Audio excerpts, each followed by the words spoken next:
นี้ก็เมนเหือเนาะจัดสถานที่เมนเหือระบบระเบียบ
โต๊ะ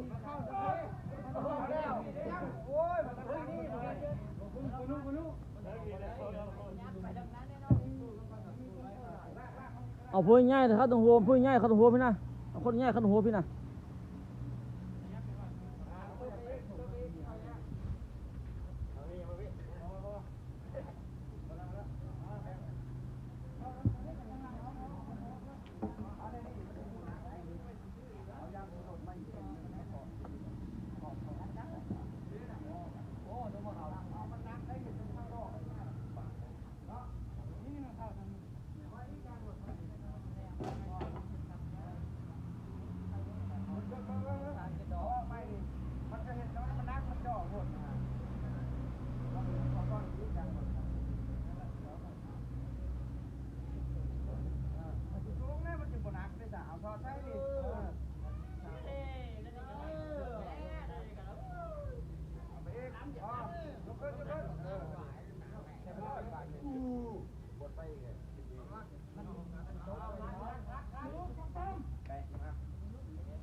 ตัวนี้แขวนลงตัวนี้นะ